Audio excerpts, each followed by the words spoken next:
늦은 시간까지 공부하시는 여러분에게 주님의 위로를 전합니다. 신대원 과정 참 힘든 과정입니다. 그 하나님의 기쁨 가운데 여러분 이 힘든 과정 잘 이겨내시기를 바라고요. 또 이 과제들도 참 적지 않은데 하나님 사랑하는 그 사랑으로 또 잘 감당하시기를 그렇게 기도합니다.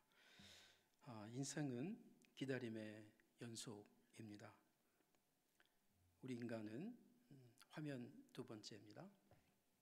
우리 인간은 세상에 태어나기 전부터 어머니 뱃속에서 출생을 기다립니다. 또 출생을 기다리는 아기보다 더 그 출생을 보고 싶어하는 아빠 엄마의 기다림이 있습니다. 태어나면 또 걷기를 기다립니다. 또 걷고 나면 뛰기를 기다리죠. 또 성년이 되면 사랑하는 사람을 기다립니다. 또 결혼하기를 기다리고요. 결혼하면 또 건강한 아이가 태어나기를 또 기다립니다. 여기 있는 분들은 하루속히 졸업하기를 또 기다리시겠죠. 또 좀 더 현실적으로 오늘 제 설교가 빨리 끝나기를 또 기다리는 분도 있을 겁니다. 여러분은 지금 요즘 무엇을 간절히 기다리십니까? 한국 교회와 한국 신학교는 요즘 우리 상황에서 무엇을 진심으로 기다리고 있습니까? 몇 해 전에 누가복음을 읽다가 예수님의 기다림을 묵상하게 되었습니다. 누가복음에서만 제공되는 예수님의 나이 정보가 나오기 때문이었습니다. 나사렛에 살던 소년 예수, 그가 유월절을 맞아 예루살렘으로 내려가게 되죠. 차로는 요즘 한 3시간이면 갈 수 있는 거리입니다. 한 145km 정도 됩니다. 절기를 마친 후에 예수님의 가족과 친척들은 그 당시에 다른 사람이 하는 것처럼 함께 내려가서 함께 올라옵니다. 이 소년 예수는 아마 아버지는 어머니와 함께 온다고 생각했던 것 같아요. 그 당시에 이렇게 남자 여자들이 이렇게 같이 가는, 손잡고 가는 스타일이 아니었으니까 또 뭐 이모나 고모나 이렇게 같이 오지 않았을까 생각했던 것 같은데 3일이 지나서야 보이지 않는 아들을 알게 된 것이죠. 그래서 다시 예루살렘으로 걱정하며 내려갔습니다. 그리고 예수를 찾았겠죠. 그런데 뜻밖에도 예루살렘 성전 안에 있는 모습을 보게 됩니다. 오늘 우리가 읽은 본문이죠. 그러면서 부모님이 소년 예수에게 아들에게 묻습니다. 왜 이런 일을 하고 있느냐, 우리가 얼마나 걱정했는지 아느냐 하니까 누가복음 2장 49절 이하에 이렇게 답변을 하죠. 어찌하여 나를 찾고 계셨습니까? 내가 내 아버지 집에 있어야만 될 줄을 알지 못하셨습니까? 그 부모가 그 예수가 한 말씀을 깨닫지 못하더라 이렇게 얘기합니다. 그러면서 이 사건이 시작되는 초기에 이 첫 구절에 2장 42절에 예수님의 나이를 알려줍니다. 예수께서 12살 되었을 때 42절이죠. 그들이 즉 예수님의 부모님과 그리고 또 가족 친척들이 이 절기, 이 유월절 절기를 관례대로 지키려고 예루살렘에 이제 내려갔다. 이제 우리 성경에는 올라갔다 이렇게 이제 높여서 이야기를 하죠. 그러니까 12살 때 소년 예수는 예루살렘 성전을 방문했을 때 내 아버지의 집이라고 성전을 얘기한 것이에요. 사실 엄밀하게 보면 여기서 이제 내 아버지 집이라는 말은 내 아버지의 일이라는 말이기도 합니다. 사실은 이제 문맥적으로 번역을 대부분 그렇게 성전을 염두에 두면서 이제 집이라고 번역을 되어 있습니다. 우리 한글 성경도. 중요한 건 뭐냐면 이게 하나님의 일이든 하나님의 집이든 중요한 거는 예수께서 내 아버지라는 말을 이제 부모에게 했다는 것이죠. 그래서 12살 때, 최소한 12살 때, 물론 뭐 그 전에 되어졌을 수도 있습니다. 우리 성경은 그가 12살 때 예수께서 그 하나님의 아들이라고 하는 또는 메시아라고 하는 자기 이해를 분명히 갖게 되었다라는 것을 보여주고 있다는 것입니다. 그리고 이제 이 본문이 오늘 우리 읽은 대로 마지막 52절에 이렇게 끝나죠. 예수는 지혜와 키가 자라가며 하나님과 사람에게 더욱 사랑스러워 가시더라. 그러니까 예수께서는 해마다 성장했다는 것이에요. 인간으로서 키가 자라고 지혜가 자라고 그리고 하나님과 사람들에게도 점점 인정을 받고 칭찬을 받았다라는 말입니다. 예수님은 인간처럼 산 게 아니고 인간으로 살았다는 것을 명백하게 보여주고 있습니다. 여기에는 우리가 다 풀 수 없는 신비가 있죠. 하나님의 아들, 하나님으로 이 땅에 오신 예수, 동시에 인간으로 태어나서 인간으로 사신 예수, 50대 50이 아니고 100% 그렇게 사신 분입니다. 우리는 이 모두를 그대로 성경이 증언하는 그대로 어느 것 하나를 손상시키지 않고 받아들입니다. 세월이 좀 지났습니다. 그리고 소년 예수가 성인이 되었습니다. 사실 30살은 구약 성경에 근거할 때는 제사장이 이제 독립적으로 사역을 하는 그러한 때입니다. 아버지가 제사장이었으면 아들도 제사장이죠. 그 아들이 이제 제사장 사역을 하는 때가 30살입니다. 아마 그걸 좀 염두에 뒀는지 모르겠습니다. 자, 어쨌든 예수님은 30살이 되었습니다. 그리고 그가 요단강에서 우리가 잘 아는 세례를 받습니다. 이때 하늘로부터 임하는 성령을 감격적으로 그가 체험하게 됩니다. 체험하게 됩니다. 누가복음 3장 21절 이하죠. 백성이 다 세례를 받을 때 예수도 세례를 받죠. 그리고 기도할 때에 하늘이 열리고 하나님과의 이제 그 의미 있는 그 계시와 또 대면이 시작됐다는 겁니다. 성령이 하나님의 영이 비둘기처럼 그의 위에 예수 위에 강림했다. 하나님의 영이 예수에게 강림한 것이에요. 그가 태어날 때도 하나님의 영으로 태어났지만 그는 하나님의 영으로 이와 같은 분명한 체험을 한 분입니다. 그러면서 그가 소리를 듣습니다. 소리를 들어요. 하늘로부터 나는 소리, 즉 하나님의 소리죠.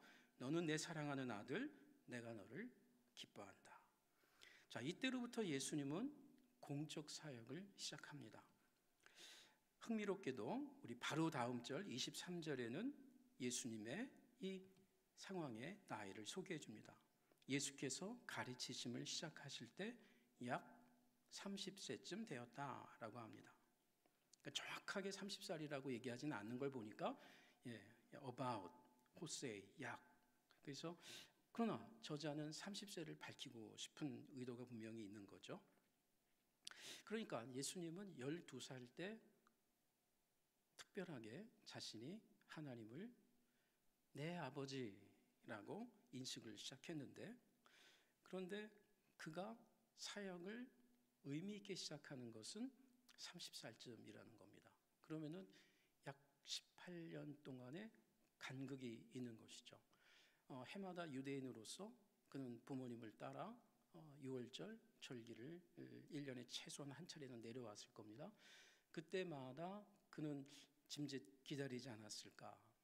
또 다른 의미 있는 어떤 그런 인도하심을 계속 기다렸던 거죠. 그리고 마침내 예루살렘 성전에서가 아니고 낯선 요단강가에서 기대하지 못한 상황 가운데 그는 강가에서, 성전이 아닌 강가에서 하나님의 음성을 듣습니다. 그리고 사역을 시작하게 됩니다. 몇 년을 기다렸던 거죠? 해마다 기다리고 또 기다리다가 그는 30살이 되어서 사역을 시작합니다. 좀 더 정확하게 말하면 하나님의 때가 찰 때까지 기다렸던 겁니다. 조금 더 정확하게 말하면 하나님의 음성을 들을 때까지, 성령, 하나님의 영이 자신에게 충격적으로 인지할 수 있도록 느껴질 때까지. 인생의 두 타이밍이 맞물려 가고 있음을 봅니다. 우리 안에서의 때가 있고요. 그리고 우리 밖에서, 인간 밖에서 벌어지는 때가 있습니다. 사람들은 자기 한계 밖에서 벌어진 일을 퉁쳐서 운명의 때 또는 우연의 때, 운수의 때 뭐 이렇게 이야기하곤 합니다. 그러나 신자는 최소한 그것을 뭐라고 얘기합니까? 하나님의 때라고 이야기합니다. 내 밖에서 벌어지는 하나님의 섭리의 때, 하나님의 계획하신 때, 예비하신 때. 마가복음 1장 14절 이하에 예수께서 갈릴리에 오셔서 하나님 전파하여 이르시되 때가 찼고 하나님의 나라가 가까이 왔다. 그러면서 회개하고 복음을 믿으라 라고 예수님이 사역을 시작합니다. 때가 찼다. 이 때가 찼다는 말은 예수님의 때이기도 하겠죠. 하지만 이 문맥에서는 하나님의 때가 찼다. 이제 내가 이 땅에 온 것은 하나님의 그 사역의 부르심을 받고 왔는데 이제 하나님의 때가 찼다. 그건 이제 시작하겠다. 바울은 갈라디아서 4장에서 이렇게 선언하죠. 때가 참에 하나님이 그 아들을 우리에게 보내셨다. 하나님의 때. 성경은 시간, 역사의 주인이 하나님이라고 여기저기서 이야기합니다. 예수님 역시 하나님의 아들이었던 그분도 하나님이 정한 시간을 그 수레바퀴를 기다리면서 그리고 그 인생의 의미를 자기 인생의 의미를 그 하나님의 그 트랙 위에 자신의 삶의 의미를 올려놓고 시작을 하고 있습니다. 이곳 양평 엑츠 신학대학원에 여러분이 계십니다. 올해 들어온 분이 있고요. 작년에 들어오신 분이 있고 재작년에 들어온 분이 있고 또 5년 전에 제가 보니까 한 7, 8년 전에 입학한 분도 있는데 지금 또 공부하는 분이 있더라고요. 다시 복학해서. 중요한 것은 여러분이 지금 이 자리에 있다는 것이에요. 입학의 순간도 있었지만 지금 현재 이 자리에 계십니다. 여러분의 때입니까? 하나님의 때입니까? 두 개 다 할 수 있겠죠. 그렇죠? 중요한 것은 하나님의 때가 차서 여러분이 각자 부르심을 받고 온 겁니다. 제가 여러분의 자기소개서를 이번 학번에 또 새학년에 입학하신 25학번 분들의 그 소중한 글들을 또 읽다 보니까 어떤 분은 10년 또 심지어 20년 전부터 이 신학을 공부해야 되겠다라고 하는 그 어떤 부르심을 또는 그런 어떤 감동을 받은 분들이 계시더라고요.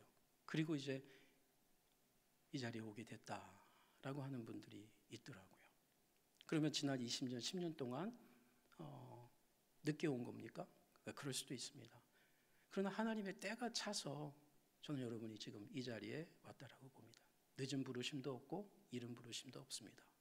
여러분에게는 늦었고 어떤 분에게는 빠르지만 하나님의 부르심의 때에 여러분이 지금 이 자리에 계시다. 신자에게 기다림이란 무엇일까? 인생 여정에서 저는 하나님의 때를 묵상하는 의미가 있다고 봅니다.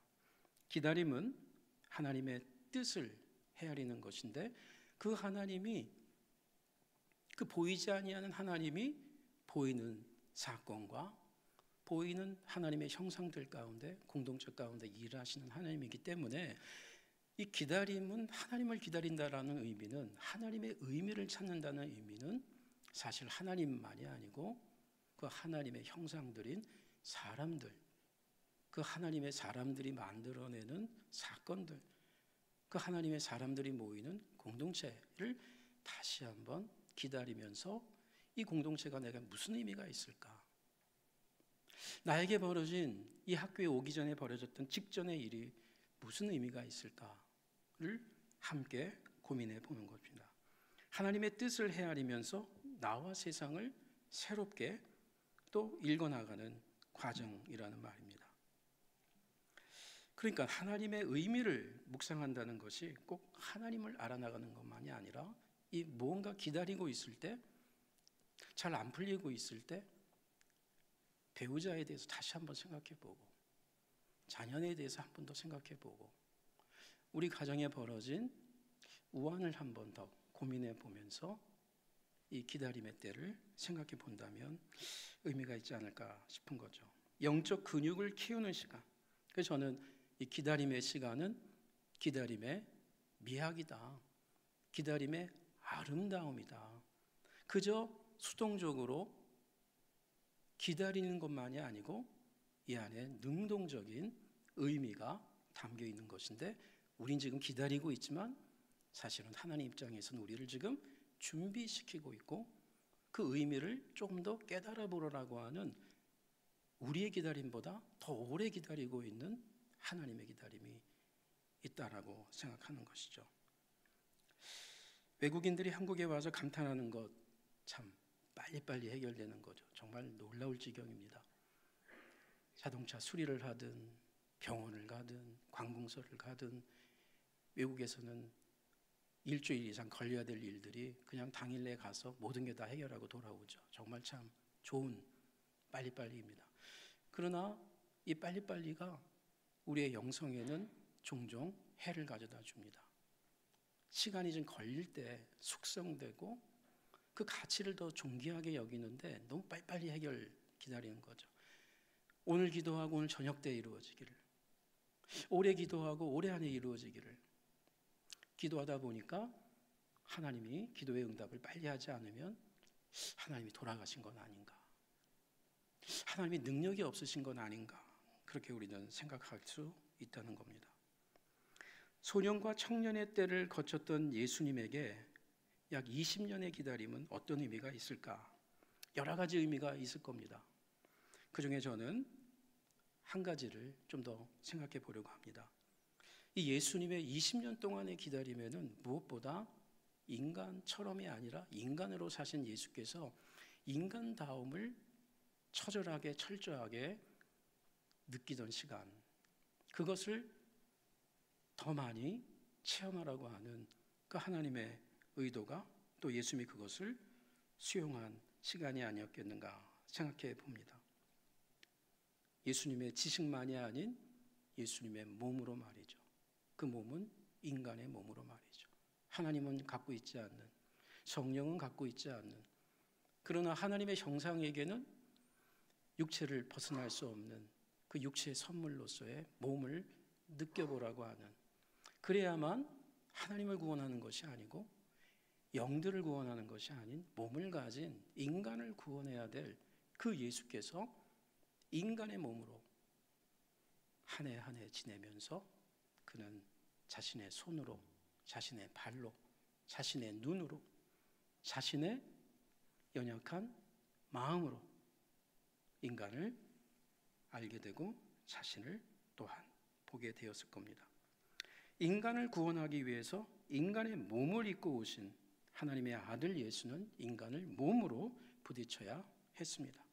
말하자면 예수님은 인간을 흉내낸 것이 아니었다는 말입니다. 친히 시간과 공간의 제한을 받으면서 예수는 인간의 약함을 체험했습니다. 웃었습니다. 울기도 했습니다. 배도 고팠습니다. 그리고 춥기도 했습니다. 목수의 아들로 태어나서 아버지와 함께 목수의 일을 배우는 10대에는 처음 배운 그 일로 인해서 자기 손을 망치로 때린 적도 있을 겁니다. 아팠겠죠. 그리고 그 아픔을 이겨내기 위해서 또 며칠을, 몇 달을, 아물기까지를 기다렸을 겁니다. 비난도 받았습니다. 거절도 당했습니다. 인정도 받았고요.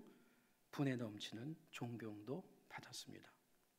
이런 기다림의 시간 속에서 인간 예수는 인간의 희노애락을 처절하게 공감하게 되었습니다. 불쌍히 여기다라는 표현이 누가복음에 사복음서에 9번이나 나오는데 이것은 예수께서 사람들을 공감한다는 말입니다. compassion으로 많이 번역이 되어 있습니다. 누가복음 7장 13절에 주께서 나인성 과부를 보시고 불쌍히 여깁니다. 그러면서 울지 말라라고 합니다. 저는 이 본문을 볼 때에 참 이 과부가 듣기에는 너무나 냉정한 말이지 않는가. 당신이 나를 압니까? 내가 어떤 사람인지? 당신 나를 알면 울지 말라라는 말은 할 수 없을 거예요 라는 그런 애통함이 있지 않았을까 싶어요. 예수님이 할 수 있는 말입니다. 왜요? 하나님의 아들로 왔는데 그는 처절하게 거절당하거든요. 그는 정말 울었거든요. 울고 또 울었거든요. 그리고 욥기보다도 더한 고통과 전도서보다 더 말할 수 없는 헛됨을 인간 예수는 느끼면서 그것을 감당해냈습니다. 그런 점에서 울지 말라라는 예수님의 말씀은 이 과부를 몰라서가 아니고 그걸 공감하면서 난 공감할 수 있다. 그러나 울지 마세요. 그리고 현실적인 위로를 줍니다. 아들을 일으킵니다. 사람이지만 같은 사람을 공감하지 못하는 경우가 많죠. 모르는 사람끼리도 그렇습니다. 어쩔 수 없죠. 상황을 모르니까. 그러나 상황을 아는 가족끼리도 배우자끼리도 10년 이상, 20년 이상 살아왔는데도 아내가 남편을, 남편이 아내를 그렇게 충분히 공감해내지를 못합니다. 우리의 한계입니다. 자라나온 환경도 너무나 달랐고, 그리고 지금 변해가고 있는 아내의 마음도 남편의 마음도 다 헤아릴 수가 없습니다. 부모와 자식이 같은 한국어를 사용하지만 서로 다른 언어를 사용하는 것처럼 정말 통역이 필요한 그러한 시대를 맞이했습니다. 같은 교회 성도, 같은 신학교의 신학생인데도 서로를 공감하는데 어려움이 있습니다. 사람인데 자신이 하나님처럼 행동하려는 사람도 있고요. 또 사람인데 짐승처럼 비굴하게 살려고 하는 사람도 있습니다. 양쪽 다 문제이죠. 성경을 읽다 보면은 베드로가 고넬료에게 나도 사람입니다. 참 그게 은혜가 되더라고요. 죽은 사람도 일으키고 많은 병자도 치유하고 성령의 능력을 받고 간 곳마다 승승장구하는 그 베드로가 그 로마 장교가 무릎을 꿇고 있을 때 베드로가 하는 말이 왜 이러십니까? 저도 사람입니다. 참 하기 어려운 말을 그가 하는 겁니다. 고넬료도 하기 어려운 행동을 했지만 베드로가 하게 한 행동은 더 어려웠던 겁니다. 일어나십시오. 성령의 역사가 일어납니다. 성령의 역사가 일어납니다. 바나바와 바울도 여러분 루스드라에서 신처럼 여길 때 옷을 찢습니다. 이런 짓 하지 말라고 제가 여러분에게 전하고 있는 복음이 이런 것인데 하면서 저도 사람입니다. 그런 점에서 예수님이 하나님임에도 인간으로 사는 것이 얼마나 고마운지 모르겠습니다. 히브리서 4장에 보면 이렇게 성경이 얘기합니다. 그러므로 우리에게 큰 대제사장이 계시니 승천하신 이곧 하나님의 아들 예수시라. 우리가 믿는 도리를 굳게 잡을지어다. 우리에게 있는 대제사장 예수는 우리의 연약함을 공감, 동정하지 못하실 분이 아니다. 왜? 그는 인간이었기 때문에. 모든 일에 우리 인간과 똑같이 시험을 받은 분입니다. 죄가 없으신 것뿐이지 그건 인간이었습니다. 그렇기 때문에 우리는 그분의 긍휼하심을 받고 때를 따라 돕는 은혜를 얻기 위하여 은혜의 보좌 앞에 담대히 나아갈 수 있습니다. 이유는 우리를 공감하시는 분이니까, 우리의 연약을 아는 분이니까. 그러니 은혜의 보좌에 나아갑시다. 우리가 연약하고 우리가 힘이 들고 우리가 죄악을 범하고 했을지라도 그 하나님 예수님을 다시 바라보면서 나아갑시다. 왜? 그분은 냉혈동물이 아니니 우리는 너무나 잘 아시니까. 저는 이 은혜의 보좌라는 표현 앞에 이렇게 좀 적용하고 싶어요. 때를 따라 돕는 은혜를 얻기 위하여 담대하게 은혜의 보좌. 이 은혜의 보좌가 어디예요? 사실은 구약적으로 말하면 성소, 지성소. 굉장히 두려운 장소입니다. 그래서 담대히 나아갈 수 있다는 거예요. 예수님 때문에. 저는 이 은혜의 보좌가 양평액치가 아닌가. 여러분에게는 여러분의 양평액치 올 때마다 그런 고민 들지 않습니까? 내가 지금 신학 공부하는 게 맞나 지금 이 상황에서? 아니 이런 상황적인 문제만이 아니고 내가 이렇게 지금 살고 있고 돈을 이렇게 쓰고 있고 사람을 이렇게 속이려고 하는 마음이 지금도 사업하면서 직장 다니면서 어떻게 하면 좀 속이려고 하고 하는 있는데 은혜 받아서 여기까지 왔지만 내가 공부하는 게 맞나? 그거 바른 고민입니다. 근데 여러분 한 번 더 고민하시고 생각하실 게 있습니다. 여러분 정말 그걸 깊이 공감하고 자책하고 있다면 그 자책에서 머물지 마시고 은혜 보좌로 더 한 번 나아가십시오. 그리고 거기서 위로를 받으시고 새 힘을 얻으시고 그리고 끊어내십시오. 새로워지십시오. 그러나 그러다가 넘어지더라도 포기하지 말고 또 나오십시오. 우리는 연약과 아픔 속에서도 때론 불신의 마음이 있을 때에도 예수님께 나아가기를 원합니다. 우리 죄악을 숨기지 말아야 되겠습니다.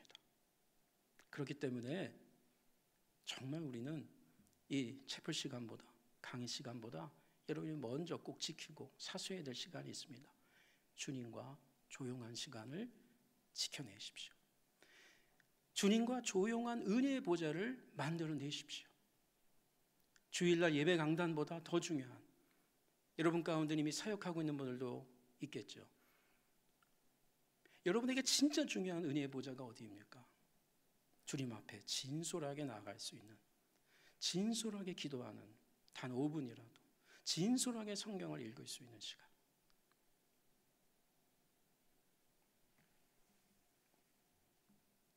진실하게 나아가면 다시 은혜를 베풀어 주십니다. 그분이 우리 예수님입니다. 우리 한계와 약함을 너무나 잘 공감하시는 분, 오랜 기도 중에 기다림 중에 지치고 낙심에 빠진 분 혹 계십니까? 가정의 일로, 기타 다른 일로 여러분의 기다림 속에 인나와 소망이 새로워지기를 원합니다.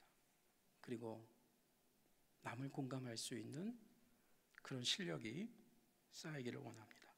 우리 기다림이 이 세상에서 항상 해피엔딩으로만 끝날 수 있다라는 위로를 저는 드릴 수는 없습니다. 어떤 경우는 우리의 기다림이 이 땅에서 열매를 볼 때가 있습니다. 그러나 어떤 기다림은 그 기다림이 잘못된 기다림이 아님에도 불구하고 그 끝을 못 보고 우리가 끝날 수도 있습니다. 성경이 그것을 보여주고 있기 때문이죠. 우리의 기다림이 미완성으로도 끝날 수 있다라는 말이죠. 다시 한번 인간 예수 조명해 봅니다. 바라봅니다. 특별히 그분의 십자가의 죽음. 그분의 십자가의 죽음 최소한 두 가지로 우리가 볼 수 있기 때문이에요. 하나는 희생 제사적 죽음입니다. 다시 말하면 예수님의 그 죽음 자체로 능력이 있는 죽음, 우리의 죄를 용서하는 의미 있는 죽음, 충분한 사건의 의미, 희생 제사적 의미죠. 속죄의 의미죠. 그러나 예수님의 죽음을 성경은, 신약 성경은 여기저기에서 이 희생 제사적 구약의 문맥만에서 풀어주는 것이 아니고 하나님 나라라고 하는 더 큰 그림 안에서 풀어주고 있습니다. 그랬을 때 예수님의 죽음은 미완성의 사건인 거예요. 예수님의 죽음이 완성의 사건으로 우리를 충분히 죄를 용서한 사건으로도 얘기하지만 희생 제사적 관점이 아닌 하나님 나라의 관점으로 보면 십자가의 죽음은 미완성으로 끝난 사건이라는 것이에요. 그런데 이 십자가의 죽음 사건이 부활로 완성을 이루게 됩니다. 예수님은 하나님 나라 관점에서는 이 땅에서의 사역을 온전히 끝내지 못한 것이에요. 그런데 그는 최소한 3일, 그러나 영적으로는 18년, 20년보다 더 긴 시간을 영적으로 그는 보내면서 마침내 하나님께서 그를 일으키심으로 부활이죠. 그래서 미완성의 죽음의 사건을 완성으로 만들어 내셨습니다. 다시 말하면 사망으로 사망을 이긴 것입니다. 이 말은 사탄의 권세인 죄의 권세 중에 마지막 끝판왕 사망 권세의 그 능력이 사단의 권세인데 예수님은 이 땅에서 죽음으로써 사망 권세에 진 것입니다. 근데 그 진 사건으로 미완성이었던 사건이 예수님의 부활로 변증한 거죠. 그가 내 아들 맞다라는 것을 변증해 줌으로써 예수는 부활하심으로 예수님의 십자가 죽음이 미완성이나 실패가 아니고 인간 예수의 실패가 아니고 하나님 나라의 생명 권세의 역전을 일으키는 사건으로 하나님이 만들어 주신 겁니다. 인간 예수가 최선으로 가질 길이 있었고 하나님께서 나머지를 점을 찍어주신 사건이었다는 말입니다. 여러분이 혹시 가장 자신 있는 게 뭔지 모르겠습니다. 여기 계신 분들 가운데는 세상 경력이나 또 여러분 가운데 정말 이것만큼은 내가 잘할 수 있다, 그 한두 가지는 있는 것 같아요. 예를 들어 볼까? 여러분이 만약에 탁구를 정말 잘 친다고 생각해 보겠습니다. 아니, 여러분이 탁구 국가대표를 한 분이 있는지 모르겠어요. 근데 여러분이 이 탁구는 최소한 내가 이 액츠 공동체에서는 제일 잘 쳐. 그것만큼은 내가 헬라어 히브리어 퀴즈는 좀 못해도 탁구는 내가 자신이 있다. 근데 갑자기 어떤 분이 탁구로 나를 이긴 거예요. 그럼 여러분 뭐라고 그러겠어요? 형님, 제가 졌습니다. 그렇죠? 예수님이 사망으로 사망을 이긴 거예요. 사단의 권세 중에 권세, 특기 중에 주특기인 사망을 사망으로 이겨버린 거예요. 그게 부활입니다. 복음의 역설이고요, 반전의 은혜입니다. 그렇기에 신자들의 기다림은 미완성으로 끝날지라도 그것이 인생 실패나 신앙의 무가치를 뜻하지는 않습니다. 왜냐하면 성도는 이 땅에서 모든 걸 다 해결하려고 하는 사람들은 아닙니다. 이 땅 너머에 또 하나의 나라가 새롭게 시작되는 것이죠. 아니, 이미 이 세상에서 그 나라가 시작되었고 우리는 그 나라에도 속해 있어. 그렇죠? 이 세상, 이 나라에 살고 있지만 하나님의 나라에 속해서 이 땅을 살고 있기 때문에 이 땅에서 웬만한 것들이 잘 정리되면 좋겠지만 좀 오해도 받고 억울하기도 하지만 그것들을 다 하나님이 계수하는 날이 있을 것입니다. 마무리해 보겠습니다. 여러분은 세계 3대 판타지 소설 가운데요, 이 영화로도 나온 반지의 제왕 있죠. 1954년 작품인데요. 이 작품의 작가가 유명한 존 톨킨입니다. 이분은 그리스도인이기도 하죠. 또 우리가 잘 아는 C.S. 루이스의 절친입니다.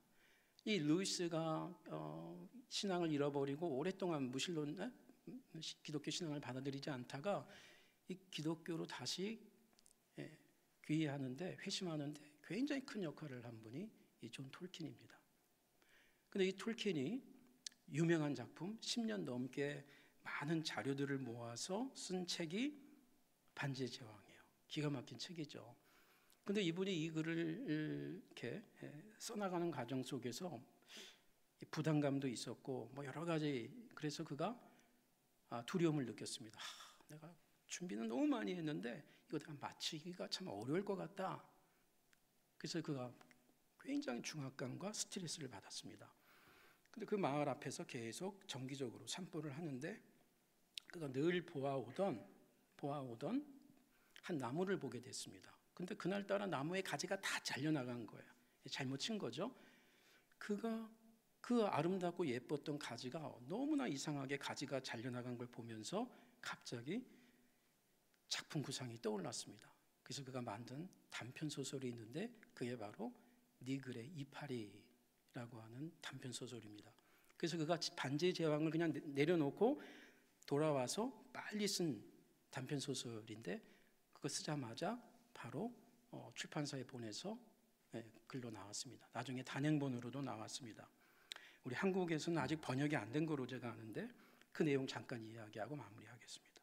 이 내용입니다. 니글의 이파리라는 책의 제목입니다. 한 화가가 살고 있었는데요. 그 사람의 이름이 바로 니글입니다. 이 니글이라는 말은 원래 영어 표현에 오늘날 잘 쓰는 표현은 아니지만 오랫동안 영국 사람들이 특별히 이 일을 능률적으로 잘 못하거나 이 사소한 일에 너무 신경을 많이 쓰다가 정작 해야 될 일은 잘 못하는 사람을 이제 니글이라는 표현을 좀 씁니다. 그래서 아주 의미 있게 니글이라는 사람의 이름을 일부러 만든 거죠. 사실 이 니글은 톨킨 자신을 비유하는 자기 이해였습니다. 이 화가 니글은 이 단편 소설 안에서 굉장히 원대한 꿈이 있었어요. 꼭 그리고 싶은 큰 그림이 있었습니다. 그래서 이파리 하나에서부터 큰 나무, 그리고 그 나무로 이루어지는 큰 숲, 그리고 그 숲으로 이어지는 산과 그 뒷배경까지 큰 그림을 그리고 싶어서 굉장히 큰 캔버스를 그는 구입을 합니다. 그리고 사다리를 가지고 와서 그림을 그리기 시작하는 겁니다. 그런데 이제 그가 이렇게 다짐을 하죠. 죽기 전에 내가 이 그림을 꼭 그려야 되겠다라는 그러한 포부로 그림을 그리기 시작합니다. 그런데 좀처럼 진도가 안 나갑니다. 두 가지 이유입니다. 하나는 이 니글이 너무 마음이 착하다 보니까 이 주위 사람들이, 마을 사람들이 뭘 요청하면 그걸 거절을 못해요. 그러니까 그 일하다가 돌아오면 지쳐서 또 자고. 이거 자꾸 진척이 안 되는 겁니다. 사람들이 무슨 문제가 있을 때마다 니글에 가면 된다는 니글은 찾아가는 거죠. 그러니까 그림 진도가 안 나가요. 또 하나는 이 니글이라는 사람은 아주 그 사소하고 디테일한 거를 집중해서 하다 보니까 나뭇잎 하나를 그리는데 너무나 많은 시간을 쓰여가지고 지금 뭐 나무는커녕 가지도 제대로 못 그렸던 상황이었어요. 그러다가 그는 내가 아무래도 이 전체 그림을 그리기가 어렵겠다라는 걸 조금 느끼게 됩니다. 두려워하게 됩니다. 그러다가 오늘 한 날 또 유사하게 페리시라는 이웃집 사람이 와가지고 니글에게 부탁합니다. 나 이거 좀 도와달라고 그러니까 니글이 나가는데 비가 막 내리는 날이었어요.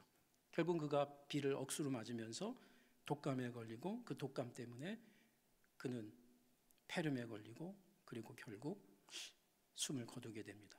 그 거두게 되는 그 마지막 장면에서 죽음의 사자가 니글을 찾아와서 자 이제 얘야 이제 오늘 가야 되겠다 하니까 니글이 엉엉 울면서 저에게 조금만 시간을 주세요. 제가 맞춰야 될 그림이 있단 말이에요 하는데 엉엉 울다가 그는 세상을 떠납니다. 소설은 그걸로 끝나지 않습니다. 그러면서 장면이 좀 바뀌는데 이 세상을 떠나게 된 니글을 보면서 사람들이 쯧쯧거리고 참 좋은 사람이었는데 근데 화가로는 참 볼품없었지 뭐 이런 이야기를 하다가 니글의 집에 가니까 덩그러니 다 그려지지 못한 잎사귀 하나 그려진 그의 큰 캔버스를 보고 그래도 그가 착한 사람이었으니까 마을의 박물관에 그 그림을 붙여주기로 합니다. 근데 가장 지하의 구석에 그 작품을 붙여주다 보니까 아무도 관심을 갖지 않는 그림일 뿐이었습니다. 한편으로 니글은 그가 새로운 나라로 들어가게 됩니다. 그 하늘나라로 올라가는 높은 산으로 올라가는 열차를 올라타고 가는데 그 열차에서 소리가 들립니다. 두 개의 소리였습니다. 한 소리는 준엄한 소리였습니다. 그러면서 꾸짖었습니다. 너 세상에 살다 오면서 도대체 한 일이 뭐가 있니? 하면서 큰 경고의 소리가 들려왔습니다. 그런데 또 한쪽에서 소리가 들렸습니다. 그 또 한쪽의 소리는 얘야 네가 참 그 사소한 일들 사람들의 요청을 거절하지 않고 하나하나 들어준 거 내가 다 기억하고 있다. 너 정말 괜찮은 삶이었어. 그러다가 계속해서 열차는 또 올라갑니다. 그러다가 어느 순간 그는 열차를 내릴 수밖에 없었어요. 한 장면을 보았습니다. 너무나 놀라서 열차를 내렸습니다. 내려서 가까이 가서 보니까 자기가 그렇게 그리고 싶었던 그 그림의 전체가 자기 앞에 보이기 시작한 거예요. 그리고 싶었던 나무, 그리고 싶었던 큰 숲들이 보이기 시작했던 겁니다. 그리고 깜짝 놀랐습니다. 거의 모든 게 다 완성되어 있었습니다. 그리고 작품이 끝납니다. 손을 벌리면서 이것은 선물이구나, 선물. This is a gift 하고 작품이 끝납니다. 니글이라는 사람은 죽음이 끝난 이후에 죽음 이후에야 깨달았다는 겁니다. 자신이 세상에서 오랜 세월 기다리고 완성하고 싶었던 그림, 그러나 미완성으로 끝난 그림 하나하나가 이미 하늘나라에서는 완성되어서 하나의 작품으로 선물로 자신을 기다리고 있는 것을 알게 되었습니다. 이 땅에서 기다림도 미완성도 하늘나라에서 모두 선물로 자신을 기다리고 있음을 본 겁니다. 액추원의 여러분 지금 무엇을 간절히 기다리고 있습니까? 여러분 개인과 가정, 어떤 오랜 기다림에 여러분 시간을 갖고 있습니까? 주님의 위로와 축복이 함께하기를 원합니다. 2년, 3년 동안 신대원 가정을 공부하는 이 긴 기다림, 여기서의 오랜 기다림이 내일의 축복으로 선물로 나타나기를 원합니다. 구원의 기다림은 성도의 믿음이고요, 그리고 하나님의 선물이기 때문입니다. 예레미야 애가를 읽고 마치겠습니다. 3장입니다. 내 고초와 재난 곧 쑥과 담즙을 기억하소서. 내 마음이 그것을 기억하고 내가 낙심이 되오나 이것을 내가 내 마음에 담아두었더니 그것이 오히려 나의 소망이 되었사오면 여호와의 인자와 긍휼이 무궁하심으로 우리가 진멸되지 아니함이니이다. 이것들이 아침마다 새로우니 주의 성실하심이 크시도소이다. 네 심령에 이르기를 여호와는 나의 기업이시니 나의 자산이시니 그러므로 내가 그를 하나님을 기다리라 하도다. 기다리는 자들에게나 구하는 영혼들에게 여호와는 선하시도다. 사람이 여호와의 구원을 바라고 잠잠히 기다림이 좋도다. 함께 기도하겠습니다. 하나님, 하나님의 때에 우리를 이곳에 부르시고 하나님의 사람으로 또 사역자로 또 우리 가정을, 우리의 공동체를 빚어가시는 주님을 바라봅니다. 주님의 선하심을 바라보기에 모든 것이 합력하여 선을 이루시는 주님을 믿기에 오늘도 우리는 기다리며 또 기다리며 하나님의 일하심을 함께 감사하며 나아가기를 원합니다. 이곳에 있는 우리 액추원 한 분 한 분 우리 공동체에 주의 은혜가 함께하여 주옵소서. 예수님 이름으로 기도합니다. 아멘.